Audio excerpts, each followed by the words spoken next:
May 1955. British and American intelligence were satisfied. The tunnel was running 500 meters beneath the Soviet sector of Berlin. It connected to military telephone cables buried under the Schneefelder chaussee. It had taken a year to construct, cost £6.5 million, and required a joint planning operation classified at the highest level either service possessed. Signal officers processed the intercepts across 3 shifts. The product was clean. The product was flowing. Both services called it a primary intelligence asset. The Soviets had known about it since before the first shovel broke ground. They had known the route, the depth, the access shaft location, the full operational timeline. They had known because someone who attended every planning meeting in 1953 and 1954 had told them. And facing that knowledge, Moscow had made a deliberate calculation. Say nothing. Let it run. Absorb the cost of 11 months of Soviet military communications moving through Western hands, and use that cost to protect the one thing worth protecting. The man who told them. In April 1956, Soviet engineers staged a discovery. They brought press. They gave guided tours. They performed outrage for Western cameras. The tunnel photographed. The Western equipment documented. The operation declared an embarrassing failure. The story ran everywhere. Nobody in the press corps thought to ask how the Soviets had found it so cleanly, with no apparent search. After 11 months of silence, the man who attended every planning meeting had since been promoted. What no one outside Moscow knew yet was how long he had already been in place, or what the full cost of protecting him had already been. His name is on the attendance record for every significant Operation Gold planning meeting held in 1953 and 1954. Not as an observer, as a substantive participant. The operation's route, method, and access infrastructure passed through his hands as a matter of operational necessity. That name was George Blake, born George Bahar. In Rotterdam, on November 11, 1922, the son of an Egyptian Jewish father holding British citizenship and a Dutch mother who did not. He built his British identity by deliberate accumulation. Royal Navy service during the German occupation of the Netherlands, MI6 recruitment in 1944 at the age of 21, fluency in Dutch, German, and English that the service found professionally useful, and the screening process found entirely unremarkable. By the late 1940s, he had passed every assessment the service required of him. By 1950, he was MI6 station chief in Seoul, South Korea, when North Korean forces crossed the 38th parallel in June of that year. Most Western diplomatic and intelligence staff evacuated. Blake did not. He remained at his post until capture was no longer avoidable, a decision that his service would later treat as evidence of exceptional resolve. He spent 3 years as a prisoner of war, held near the Yalu River, close to the Chinese border. He returned to Britain in 1953. What the service saw was a returning hero. What they needed to ask, and did not ask with sufficient force, was what 3 years of North Korean captivity had done to the man they were welcoming back. He was debriefed. He was assessed. He was given a clean bill. He was promoted. And then, because the operation required someone with his access, language skills, and institutional seniority, he was given the Operation Gold planning files. Here is what the official record does not fully explain. The system that put Blake in that room had been designed specifically to detect the kind of penetration he represented. It had procedures for returning prisoners. It had assessment criteria developed in direct response to the concern that North Korean captivity might have been used as a recruitment mechanism. It ran him through those procedures. It assessed 3 years of imprisonment as a demonstration of loyalty rather than a period of vulnerability. The system was wrong. It had been wrong since 1953. What it could not know, what its procedures were not built to surface, was that Blake had not returned to it. He had come back through its gates, already committed to someone else. His decision made in the prison camp, his arrangement with Soviet representatives, already in place. What the service believed it had in George Blake, a tested, cleared senior officer, and what it actually had, were two entirely different things, and the difference between those two versions of the same man would remain officially invisible for 8 more years. The question the record has never answered is how many names he had already passed before the tunnel planning began. What took place in that North Korean prison camp is not, in its essential mechanism, seriously disputed. The dispute is in characterization, and that characterization carries direct consequences for how the subsequent 8 years are understood. Blake was held with other Western prisoners at a camp near the Yalu River. The conditions were harsh. Political indoctrination was systematic. Some prisoners were pressured, some broke. Western intelligence had prepared for the possibility of compromised returnees. Their assessment procedures existed precisely because this was a known risk. Blake was not compromised under duress. By his own account given in interviews conducted decades later. Consistent across multiple tellings, what shifted in him during those 3 years was not produced by coercion. He read Marx. He watched, from captivity, the American bombing campaigns being conducted across North Korea. He drew his own conclusions. The documented civilian casualty record of those campaigns provided a factual basis for what he later described as a genuine political transformation. Though the connection between a documented event and a personal conclusion is not the same as causation, and this account does not treat it as such. He made a decision. Then, he made an approach not to his captors as captors, but to the Soviet representatives accessible through the camp's political structure. He told them he wanted to work for them, not as a man whose arm had been twisted, as a man who had chosen a side. The Soviets accepted. This distinction, voluntary approach versus coerced recruitment, is precisely the distinction that Western intelligence screening procedures of that era were least equipped to detect. The assessment tools available in 1953 were calibrated to identify signs of duress, psychological damage, behavioral changes, inconsistencies in account. They were designed to catch men who had been broken and rebuilt.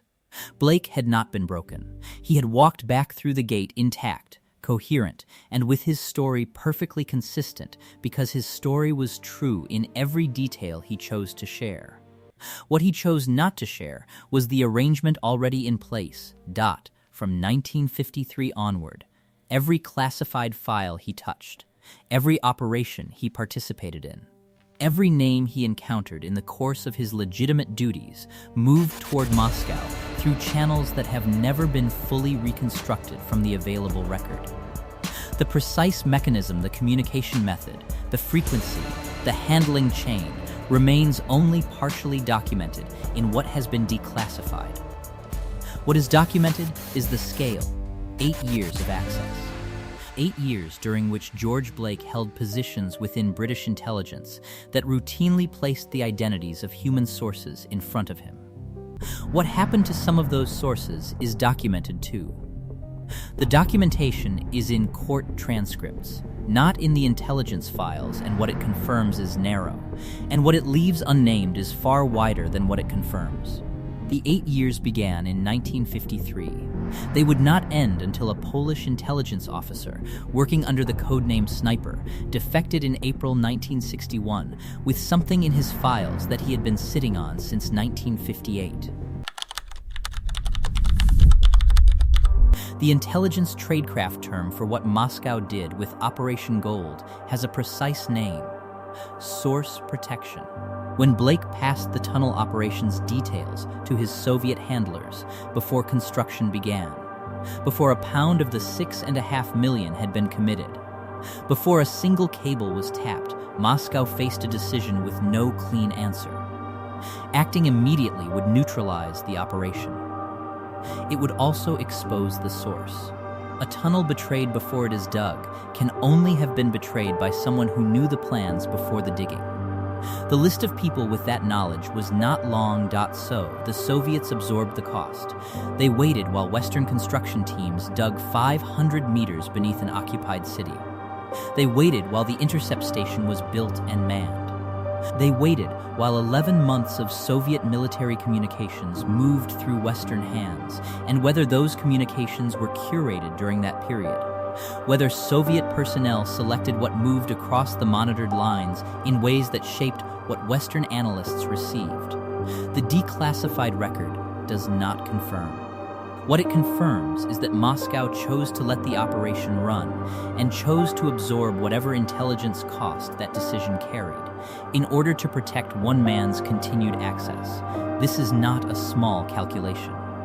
It implies confidence that Blake, back in London, promoted and trusted, would continue to produce intelligence of sufficient value to justify 11 months of operational exposure. As the next 8 years would confirm, that confidence was entirely justified.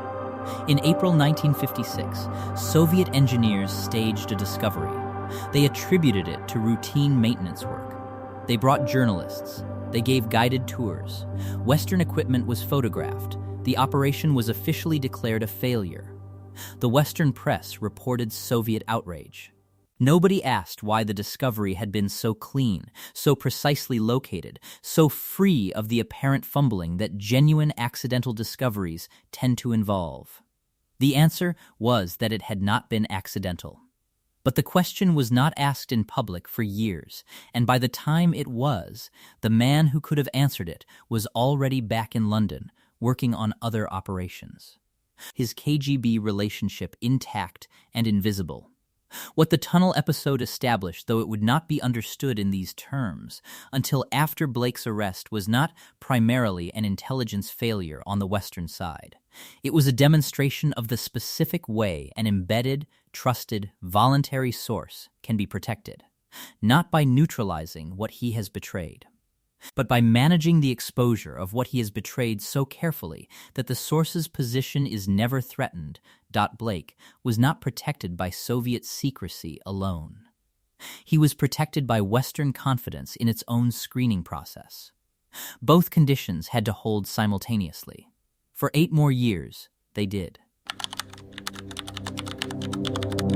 Approximately 40 Soviet agents were working for British intelligence during the years George Blake held access inside MI6's. Blake knew some of their names. He passed what he knew. The KGB received the information. Most of those agents were arrested. Some were executed. That the precise number is not confirmed in any public record. The British government has not released a final accounting. The KGB archive documentation that might resolve the question has not been declassified. The figure of 40 is the most frequently cited estimate in the historical literature. It may be low. What the public record does not contain is the names themselves.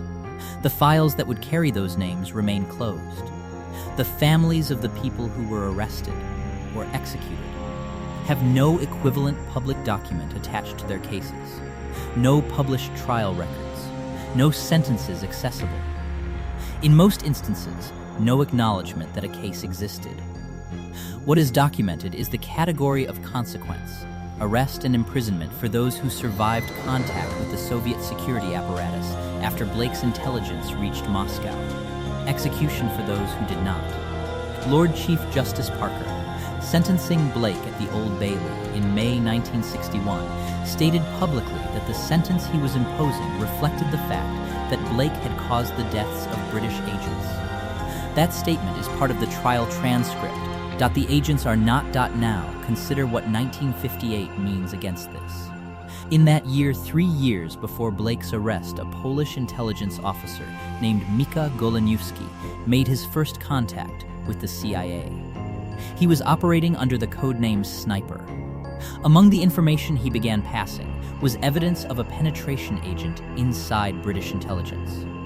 That evidence, sufficient to eventually identify Blake by process of elimination, was in Western hands by 1958. Between 1958 and April 1961, George Blake continued to work inside MI6. What moved through his hands during those 3 years, what additional names, what additional operations, is not established in the available record.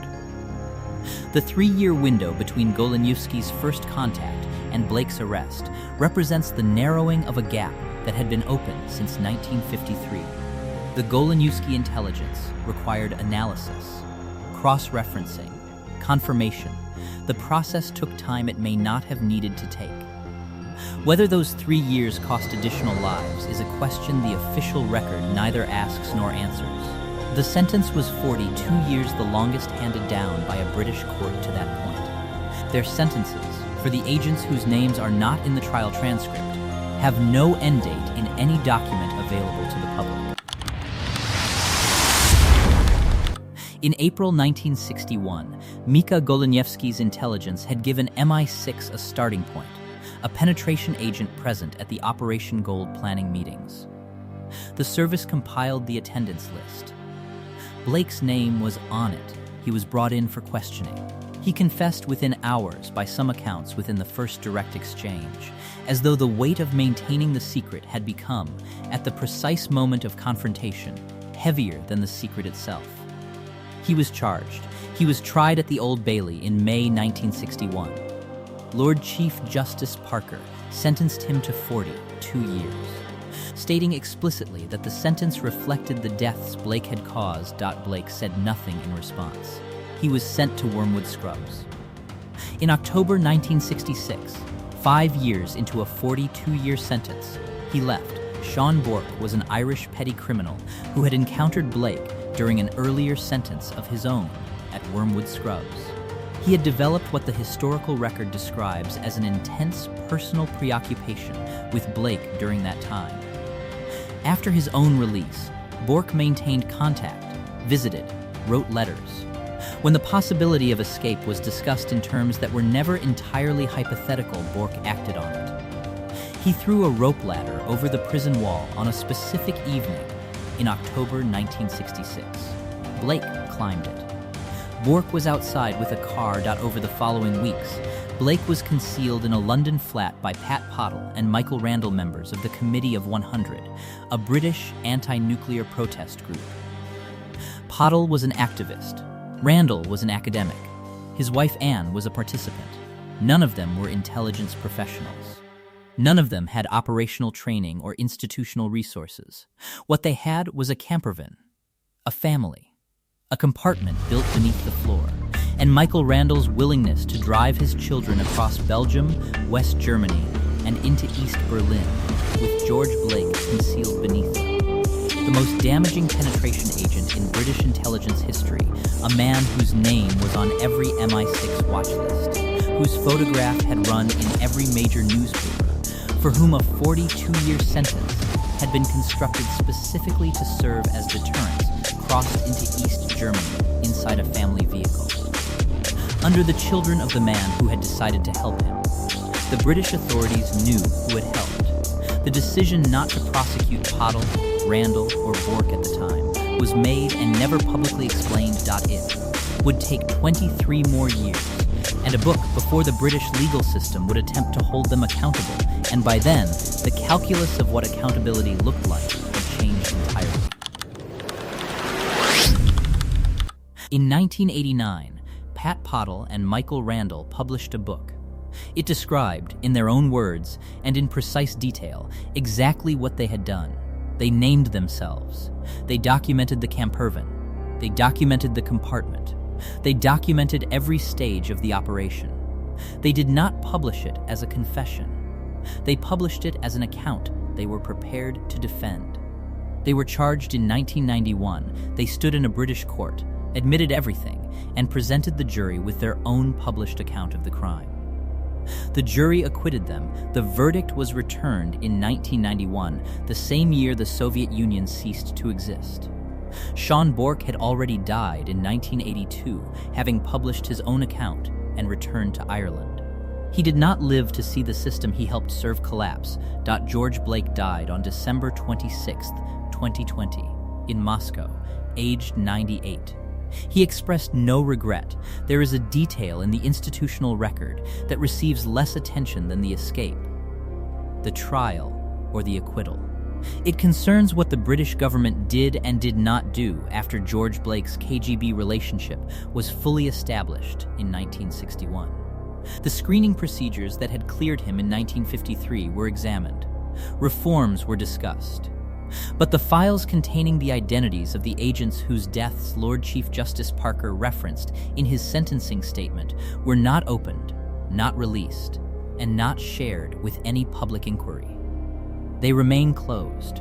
The question of whether additional names moved through Blake's hands during the 3-year window between Goleniewski's first contact with the CIA and Blake's eventual arrest has not been formally investigated in any process whose findings are publicly available.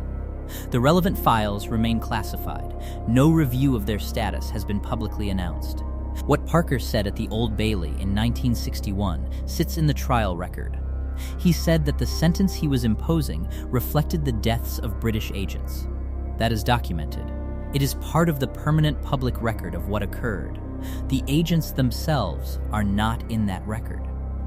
Their operational code names, their real names, their countries of origin. The specific intelligence they had provided before Blake's information reached the KGB. This material sits in files that have remained closed for more than 60 years. No government has indicated when or whether they will be opened. Parker's words are in the record. The people those words described are not.